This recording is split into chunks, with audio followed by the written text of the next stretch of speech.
It is time to take a stand. Show your hand. We've been talking for too long. Show your hand. All around the Caribbean Sea. Show your hand. Getting to 90. Show your hand. Do you dare lose the fear? Welcome to another edition of the Coalition Corner, where stakeholders in the HIV response can have frank discussions about issues affecting them. I'm Sannia Sutherland, your host for today, and joining me, Stina Gordon, Case Manager for Jamaica AIDS Support for Life. Olive Edwards, Jamaica Community of Positive Women. So today's theme focuses on advancing treatment, and Jamaica AIDS Support for Life and Jamaica Coalition of Positive Women are both civil society organizations that have a strong role and have been playing a strong role over a number of years in the HIV response. As we speak about advancing treatment, I know that you are one of the founding members of Jamaica Network of Seropositives, and having that entire experience and the history that you bring to the table, can you tell us a little bit about what changes you've seen in the HIV response and advancing treatment? Well, 30 years into it, I remember the days when there was no treatment and people would go to their support groups to talk about who was in the hospital, who had died last week or the week before, and who was facing stigma by the families turning them out of their homes and so on. And the efforts made, to make sure that medication was here and where it started, the advocacy that went into it to make sure that developing countries were able to now access medication at a cost that could be afforded by funding to governments as well. Okay. So I remember, I don't want to give away my age, but I remember when when Jamaica started its access to ART free of cost. And that's around that same time as when I met you, around 2004. Since then, we've moved to single dosage. And what's your view on that in terms of how Jamaicans, how it has changed the lives of many persons living with HIV, and how it has changed the stigma and discrimination as it relates to taking your medication? Because I know there's a lot of stigma and discrimination around taking meds. Back then, persons were taking anywhere from 5 to 7 pills per day. One a day works for a lot of people now. They are grateful they can take one pill at night. But it's not just a pill. Yes. And so there are other things that have to be coped with to get to the point where you want to take this one pill. Did you have a space that you felt comfortable enough to go and get it? Were you aware that they were now at one pill instead of 5 and 10? Oh, and are you qualified to have one pill? Because some women and men who started medication back then can't have one pill because of their exposure to a number of different regimes, and so they may not be able to have one pill. So those who now haven't had that struggle and can have one pill and are not taking it, it's kind of like they don't understand, and an appreciation probably need to be where we go, where they understand that taking one pill, you're far ahead of those who still might need to take 5 pills. Right. I just want to add something to what Olive said. Also one pill actually helps to bring about some amount of coping, because when you have this one pill, it's like a vitamin for them. So this makes it a little easier for adherence, Yes. in general. So they're more willing to take it because, okay, it's just one pill, it's like a vitamin, I'm good to go, kind of a vibe, So that kind of helps with stigma and discrimination a little bit, and as well as increased coping mechanism, So as we speak about adherence, I know adherence is a touchy subject. Yes. And it's a touchy subject because we know that there are a number of issues that feed into why people are non-adherent. And having to take a pill every day for the rest of your life is not something many Jamaicans can appreciate. So with that said, what's the data showing us, or what are people's experiences as it relates to adherence and retention? What are the barriers to them staying on treatment and actually continuing treatment? I work with women who, it's not just a pill that would make them not take it, and also there are persons who have gone to treatment fatigue. Yes. Yes, that's because reality. you're coming from a space where people took pills because you were not feeling well and the doctor gave you a dosage of medication, you took it, and as soon as you feel well, you may stop. Some people would go to the end if they were pretty good. Now, this is something you're going to be told you need to take it every day at the same time for the rest of your life. Is that the conversation and the reality that works? When somebody says, well, you know, I take a break every 2 years for a week or a month and then I go back. Do we have those conversations? Is it the reality that works for persons, and how do they manage? Who do they have that conversation with? Is it their doctor? Is it in their peer group? Where are we going to go to get adequate information? And as you know, Google goes for many people now, so they are trying to research to see if they can find answers online. Yes. So treatment literacy is very critical to persons being adherent. And as you stated, treatment fatigue is also an issue that they continue to face. But without treatment literacy and understanding the impact of staying on treatment, you continue to experience the same issues with retention and care. Right. And so what are some of the barriers that people have stated or explained to you that they're experiencing why they're remaining non-adherent at Jamaica AIDS Support? Right, so at Jassel, I mean, you find that the issues vary, you know, from individuals. Like Olive stated, pill fatigue is a real issue for a lot of people, you know, because some of them, they've been living with HIV before I was born, and so it's like a reality. I know in the States, you know, they say that they get break. I know people who have traveled and they say, you know, they see other colleagues or friends who get break and they wish to have that kind of luxury. But, you know, so some of those issues are real. Stigma and discrimination is another issue where, you know, people become reluctant to take their medication because you're living in a home, for example, nobody knows about the virus and knows about your situation, and so you can't disclose because, again, fear of stigma and discrimination. And so really and truly that is a big barrier. For some people, just remembering to take the pills every single day is a challenge. So there are different challenges that people face, but I can speak for Jassel. We have systems in place to work through the different issues as they come, because we understand that people come with different challenges, and so you have to treat it accordingly. So what are those systems that you're recommending that need to be in place? Okay. And are they available and accessible to all? To all. Okay, so at Jassel, we have a treatment team, of course, you know, a psychologist, a case manager, a nurse, doctor, and adherence counselor. And so these people are instrumental in where the gaps are, we, you know, fill them. So somebody who is experiencing pill fatigue, for example, of course, naturally you want to talk to them about the risk of, you know, drug resistance, you know, and that kind of thing. And as well, sometimes it's a matter of, you know, delving deeper as to what are the issues and having that person work with the psychologist to deal with some of the issues that's going on. Because sometimes, you know, we know that the issues that are there is underlying and they're layered. And so a psychologist can help to unravel some of those issues, as well as a doctor. You know, and the adherence counselor is going to continue to support that person through the process of adherence. If somebody is newly diagnosed, so there's a walkthrough process, and we also have peer navigators that they help to navigate people through care. So they come in, or let's say there was an intervention and an officer, you know, finds, a peer navigator finds a positive or a reactive, they come in for confirmation, and, you know, that's where we move it along the continuum. So the person, you know, is seen by the case manager who does a general assessment and, you know, find out what the gaps are. And of course, you know, that person is marshaled through the different services and navigated through different services for based on the needs. So as I mentioned before, there's a doctor, there's a psychologist, a nurse, an adherence counselor, a social worker. So there's a wide range of members on the team to help with, you know, dealing with the challenges that the person may present as an individual, you know. So as we place persons on treatment, the intended outcome is viral suppression. Right. And viral suppression not only to support persons' improved well-being, but also to support prevention. Prevention, right. And using treatment as prevention.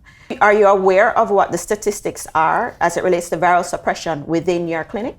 Within my clinic. So currently we are at 65 in terms of the percentage is at 65. 65% viral suppression currently. within persons accessing care. Right, at Jamaica AIDS Support for Life. So the reality is we're doing pretty okay, but That's pretty there's good. room for improvement, right? You think that that's pretty good, but of course we can do way better.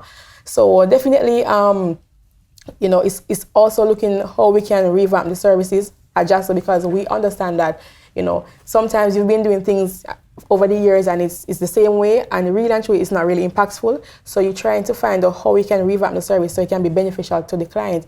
One of the latest approach we've taken, is trying to get the client to be the center of their care. So it's more centered approach, client-centered approach, where they speak on their issues, we listen and we address it accordingly. Because at the end of the day, we can't tell a client what to do, or a patient what to do. They have to want to do it. So finding their strengths, finding, what, instead of focusing on their deficits, what are your strengths, and use that strength to help them, to do the things that they should be doing or need to do, to take care of themselves and to live a holistic life. So, Olive, with that said, I know that your model that you implement at JCW is an empowerment model. Can you tell us a little bit more about that and what exactly you do to help persons to remain adherent? Well, the reality of women is what we work with. Yes. Because it's okay to say this is ideal, but what is your individual reality? So over a period of like 4 or 5 years of working with persons, by the time the 1990 came in, 2014, 2015, the 1990, we had the women who come in embrace the one that they were most responsible for. Can you explain to the audience what 1990 is? 90% of persons knowing their status, 90% on treatment, and 90% of that, 90% achieving viral suppression. First, they had to look at their rights so that they could take ownership of the situation. And the conversation had to be, is it I who need to consent that I want to take medicine? Did I get the kind of support when I went to get the information regarding how I start treatment, or was it forced on me? So if you help people to get through that part, then they realize that this is me and I need to take ownership. So most of the women who are more likely to take their medication, they have a number of systems in place that they have to own.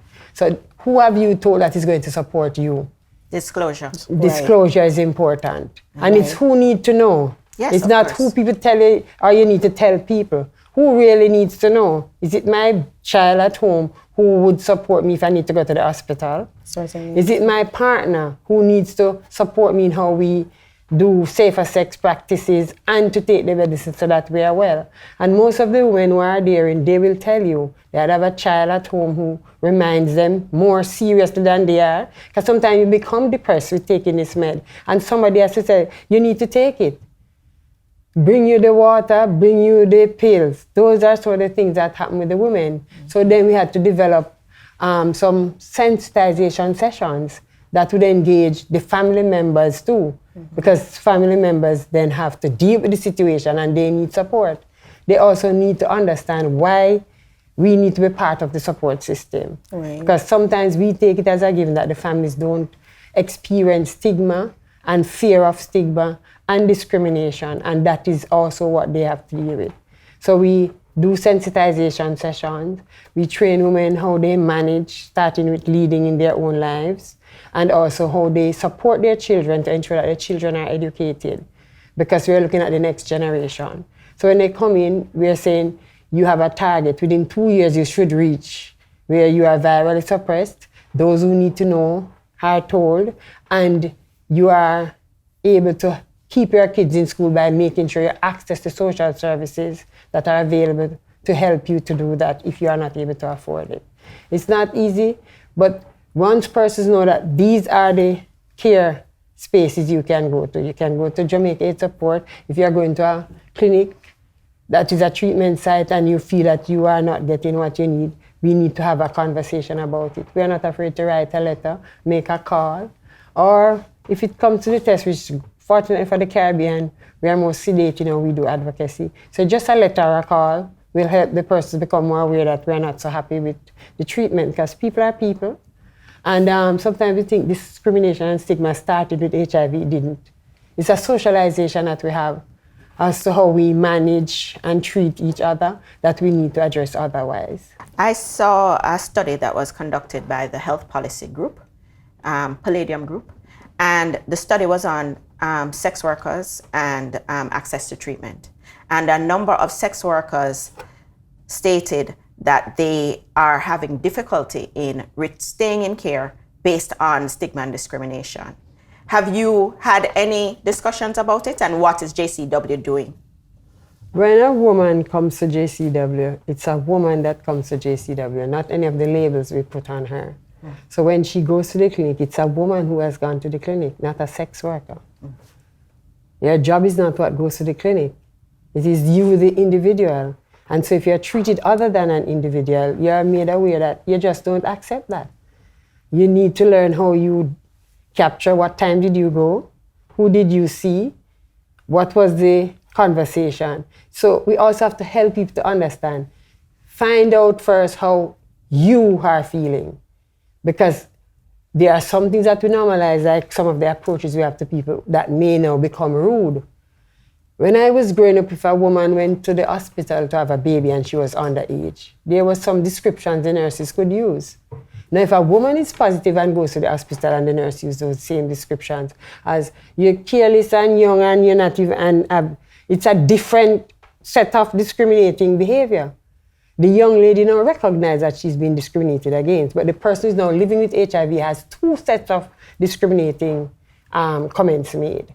And if she's aware of her rights and that this person is being rude, she can seek redress. The person is doing it, remember, it's normalized behavior. To use those expressions, maybe the person thinks it's one of concern. But as we help people understand how they approach people, maybe many of us will realize that these are rude behaviors. So I come to the clinic, I dress a certain way that makes you uncomfortable as a woman or male if you're serving me, because you have a standard that you have set in your mind and you decide that you're going to infringe those on me by suggesting that I should be otherwise. So you suddenly say, okay, this must be a sex worker because she dressed comfortably in her skin. I didn't take a sex worker to the clinic. I came as a woman with woman needs. And those are the ones I'm expecting to be served. And women are able to understand that when they come to JCW+. I don't want to play devil's advocate, but we can't discount the fact that people view persons in labels. You're a child, you're short, you're blonde, whatever it is, people view persons in labels. And it's inescapable. Sometimes. It's inescapable because then how do you provide a service? How do you ask the right questions? Yeah. However, I understand exactly what you're saying.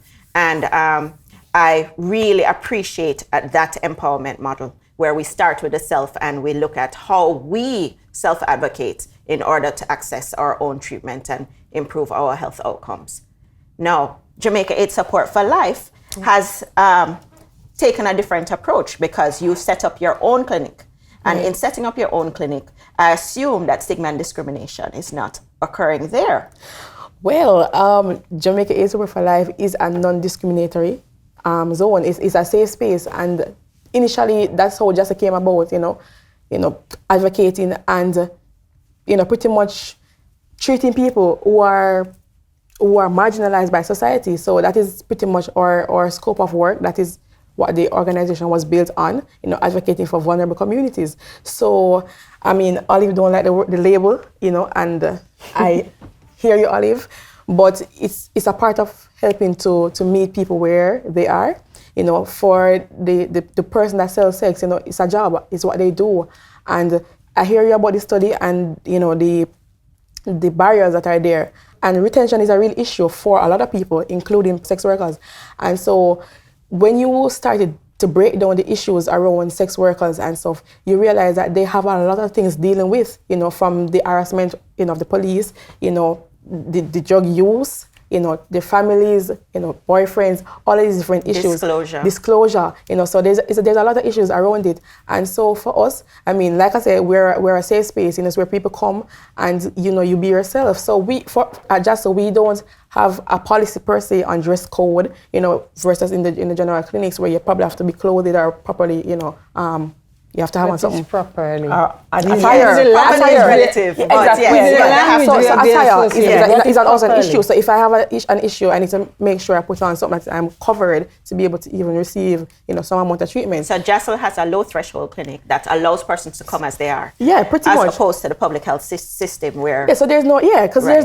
there's no policy on, oh, you should dress and that kind of, because I mean, as I said, we meet people where they are. And so I've encountered all of those issues and stuff, even timing to come to the clinic. We've been doing clinics where we have night clinics where people come. Night clinics? Yeah, and, and access those kind of treatment and services. Even for, we also have clinics on Saturdays where people can come and access the services. So again, it's meeting people where they are. We've even taken the clinic on the road to sex workers where they work, bring the doctors and the nurses and where they're doing services and pap smear, all the things that they need. So bringing the services to them. Because, when the issues are compounded, it makes for treatment so much more difficult. Because, of course, there are sex workers and they live with HIV, so it's compounded.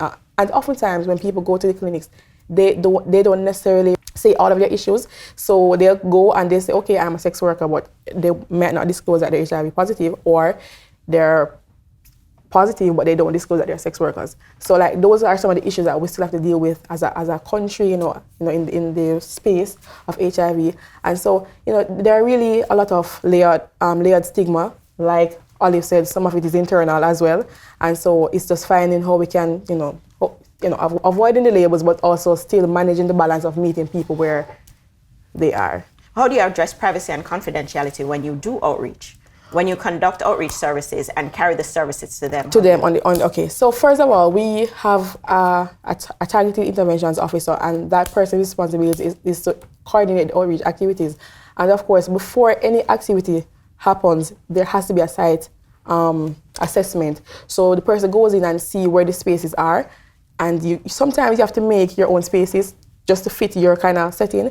And so they go in and ensure that there's privacy in different areas. So of course, where you're going to need a doctor or nurse, of course that it has to be a confidential space. There has to be a confidential space where the testing is happening, all of these different things. And sometimes we even use a bus as a means of resource to provide some amount of privacy.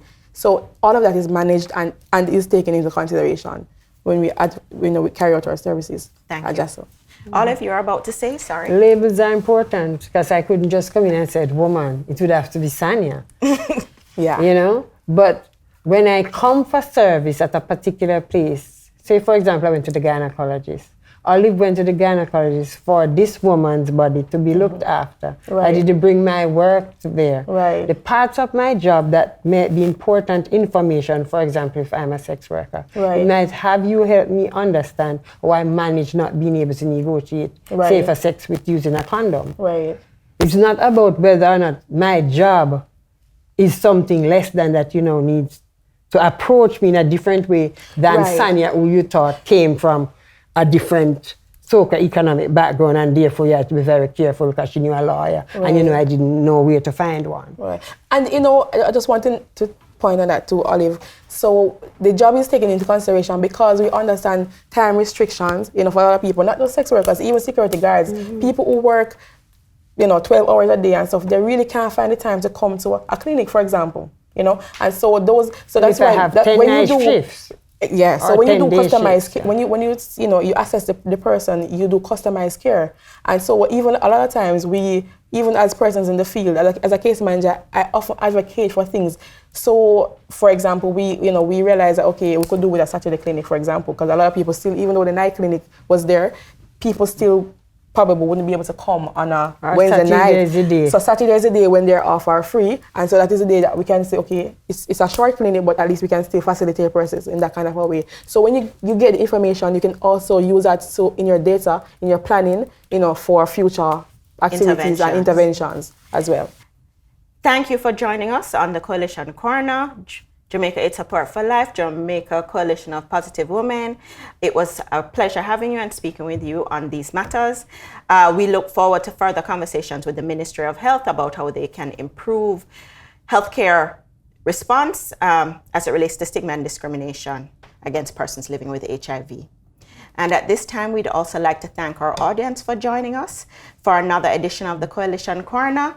We look forward to having you again on this discussion. It was a great discussion. Please follow us on social media. Show your hand. We've been talking for too